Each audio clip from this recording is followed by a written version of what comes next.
I'm very gladly about being here. If you want to interrupt me on my way when I speak, you can gladly do so. It's okay to ask questions. And otherwise, I hope that we have time for it afterwards. What I want to talk about is our way of working with robots, because we have a mission, which is to do the robot tasks, the robot applications that nobody else is doing, because there's a lot of applications out there with pick and place. We do everything else, and anything that has to do with solutions of treating a surface. I can see that I have a presentation that is already running. So this is my name. I'm responsible for the European markets. This is where we come from. That is a robotic hub. It's in the middle of Denmark. That is where we develop our software. In principle, we are only a software supplier, a software that will help a robot not to do those robotic movements, but that will make organic movements so that you can actually do real jobs with your robot. That's what we do. We also learned the lesson. We know there's more to it. We can not just sell a software. We have to help you a lot more to have a real solution that is working out there. So that's why we are now come to the fact that we are owned partly by an American top 500 company called Amphenol. They're very well known for connectors. But in China, they do fine polishing on the factories out there for iPods, iPads, VR glasses, all small metal parts. And that is where we have done our training. And it looks like this. So in Denmark, we make all the software for those factories in China. We have 15 colleagues out there. They do the hardware for us. We do the software in Denmark. And in Denmark, today there's around 45 people, 13 nationalities. So that is where I come from. This is what we have on the desk. That is a software system. It's called Mimic because it's mimicking your movements. If you want to teach a robot what to do, you just show it. You show it with a joystick that you see here. Then we have the CraftMate system. That is also a software system, but here you scan, you take pictures. And we are AI powered.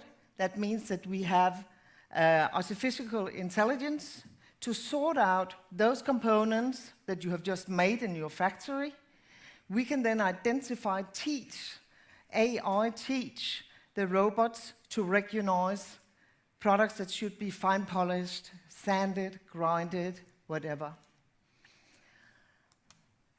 So today we have a sander solution that we can provide you with if you want to do sanding of a component. We can sell you the full solution with a UR robot and the full setup. But we also have partners.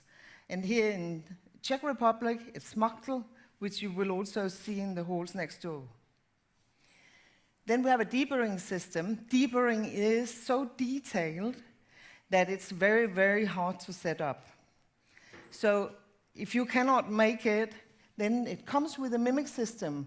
Everything is with a Mimic system. So here's for deburring, and we have a buffing system. This is what it looks like when you get it. It's a kit, it's a suitcase, there's a signal house, and then there's a joystick to do the programming. We have today made more than 100 buffing systems in factories, mainly still in China, but we also have a few in Europe. And they are available for our partners as well, so that you can buy locally, but we will help them with a setup. It's all with a Mimic kit for easy making a robotic program easily. This is what it looks like in China, or it looked like when this American company came to us. All those males here, they are standing like this the full day. And also in China, they cannot find people for that. So they are fine polishing small parts like the one you see, and this is what they do. To the left, you see the man, he's teaching now the robot. To the right, you see a robot, and what it's actually doing? It's doing one-to-one what he's doing. That's the whole idea of the software that we provide. And it doesn't matter what you're actually doing, only we have seen the need mainly in all craftsman's job, which is surface treatment, surface removal of something. Yeah, maybe I should. This is what it looks like out there. There's a cell, and then the males, they are no longer standing there doing the job themselves. They are teaching inside the cell. They stand outside with a joystick, and they teach the robot what to do inside.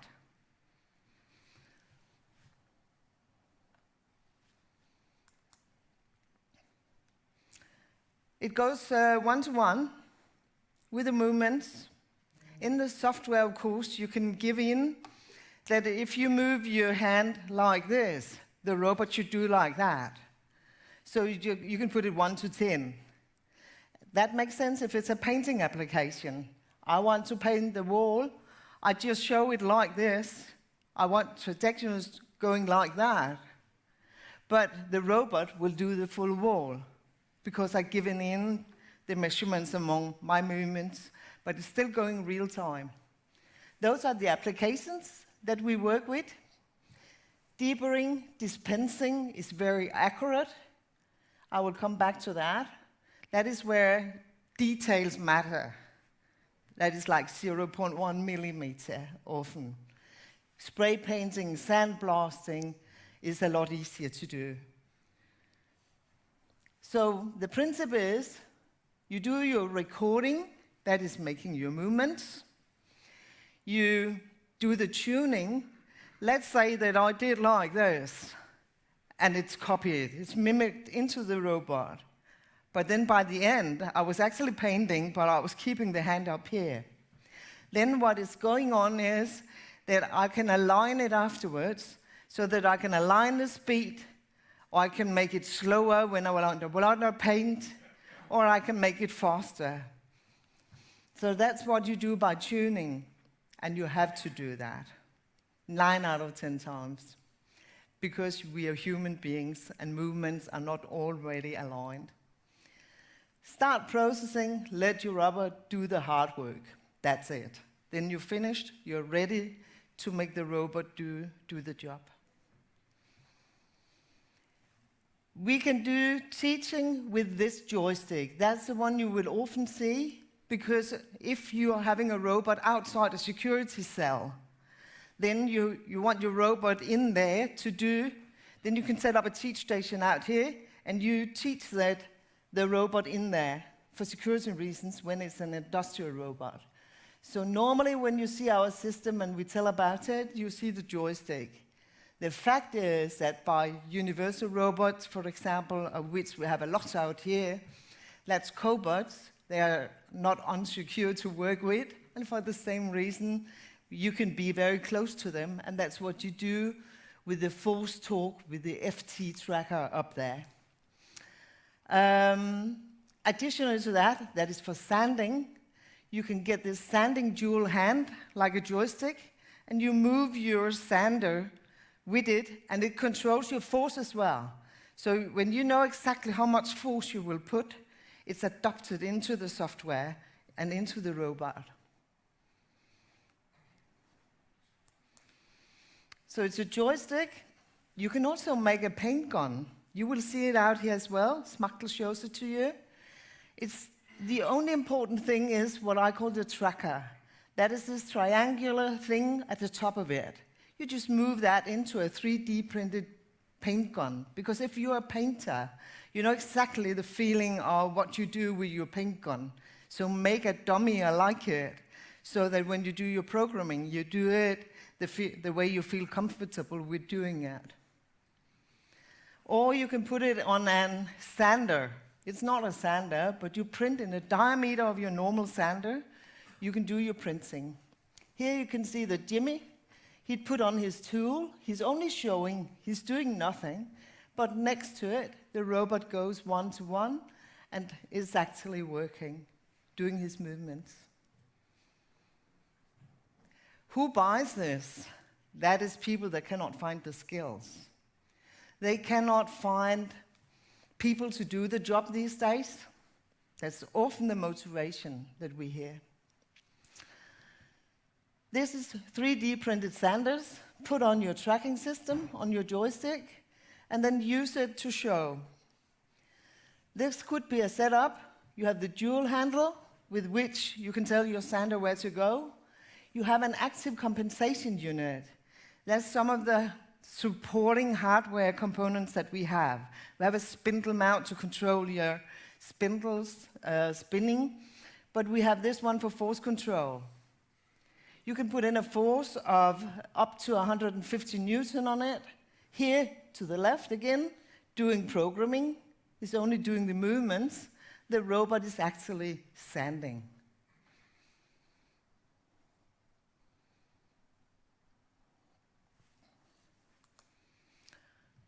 That was the sander setup that I told you about. You get a touch screen so that you can make one program making the surface at the top, one doing the corners, and you can just put them, slide them together, say do corners twice, so it runs the program twice. Let me see if I can... My favorite robotic tools is the Nordball Mimic, because it's very easy to use. Yeah. Also, if the customer don't have any experience of programming of the robot, you can use the Mimic very easy, very fast. We are here at a customer of me. They have bought the Mimic. They use it on a UR cobot. My name is Stefone and I'm an employer at Roboty Interieurwerken. We're making furniture, we're making products of solid that need a lot of care with sanding and milling. Automation in robots is a very important upgrade in our factory. We can use more robots where the employers get bored, like sanding. Sanding is always the same. They want to skip that work. If you can use a robot for it, it's always an upgrade. The same for milling. Everything you don't need to do with hand, it's always an upgrade. A machine is constantly making the same quality, so the customer gets every time the same quality. What we want to do with the Nimic is we want to have products with a small quantity, programming fast for sanding. The other possibilities where we can use it for is milling. Also we have the coatings where we can use it for painting. You see his and that's tools the next there? step. They're not real. We have customized the pencil to use it for every employer, and then they can change the tool on the pencil, and so it makes it easy to program it. I think in 10 years we will make a lot of steps in the robotics. Not that everywhere is a robotic, and I think it is this way we're gonna get farther and better quality of our products, and everything that we can take with the machine, we will take with the machine, but the employees are the most important thing in the factory. I think that there's more and more robots coming in the factories because the accuracy, you have always the same quality. So I think in the future more factories buy more and more robots, and also for the people that do all the day the same job like sanding or my favorite robotic tools is the... That's a factory in the Netherlands. They have worked with it 2 years now, I think, approximately. This is my colleague Abdullah, and what he's showing here is how he uses this force torque sensor directly on the robot to do the programming. And that is this blue thing here, mounted directly, and then he does deburring, polishing applications with it. We cooperate with a lot of tooling partners, we call them. That is different kind of producers of tools, sanders, like this Schmachtl tool there from Germany. they come to us and they want us to test their tools on different kind of robots.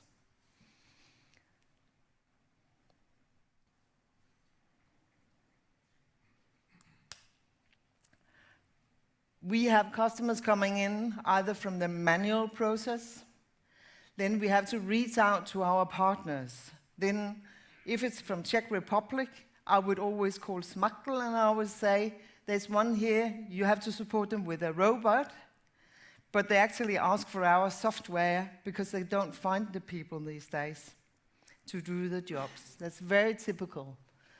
We also have a lot of semi-automatic processes, especially in painting, where they get sick of changing into the security equipment all the time, so they want to stand outside the paint booth to do the programming of the robots.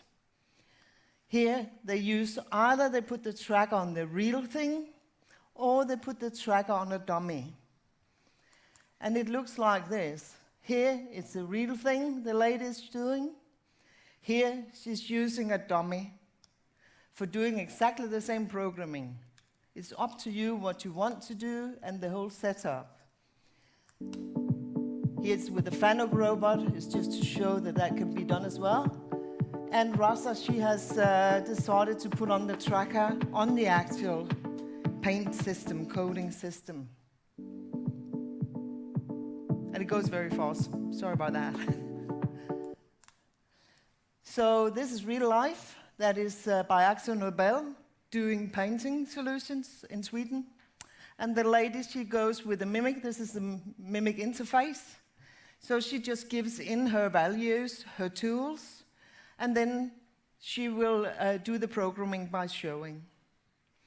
And this is a cooperation with Universal Robots. So also here, it's testing with a cobot next to it, because you cannot do it with industrial robots in that setup. Then you will be outside the ATEX zone to do the programming. I actually want to show you this one. That is with one of our co-founders. That is Jimmy. Okay, so I will And there could be a bit more voice to him. Okay, so I will demonstrate the Mimic setup that we have on the Nazi robot.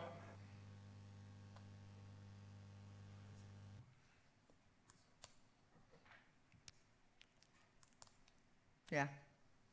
We didn't make it, did we? Should we give him another chance? Okay, so I will demonstrate the Mimic setup that we have on the Nazi robot. So just to explain what the setup is here, we have the Mimic tracking system. Okay, so I will demonstrate the Mimic setup that we have on the Nazi robot. He doesn't really get further. I think we'll leave him with that. The setup is clear. You have a natural robot. He has a tracking system. He has a calibration plate here. And then by showing, starting on the screen, saying start, then he shows with his movements how to code in this place, in this case. And then the robot does exactly the same next to it. It's pretty clear. What you can do is that you can do this calibration plate. You can just integrate it into the holder of the paint gun. That makes sense because then you have once told the system, this is your lighthouse, you have a fixed position here, and then you can always just work out from there. You don't have to spend time on things going exactly in the same direction. So that's what I love to do. Here you have the guy with a tracker upon it. That's the real stuff. It's a Danish-based company called Brand. He shows, and the Mimic system goes very well along with a conveyor. So if they move, you just give it into the system. Here he shows the one furniture, how to do the coding. He takes his paint gun and he moves it back to the placeholder for the paint gun on the wall when he's finished. And now the robot will take over, do for the next furniture coming along on the conveyor, doing exactly that.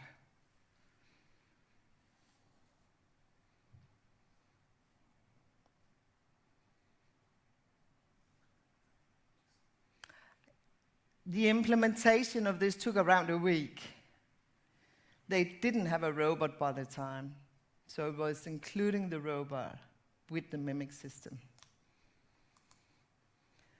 Those are the robots that we are compatible with. That means that the system can be installed on those 4 different Fanuc Universal Robots, Nachi and Kugo robots. ABB will be next, coming up. But that's a robot we have been focusing on so far.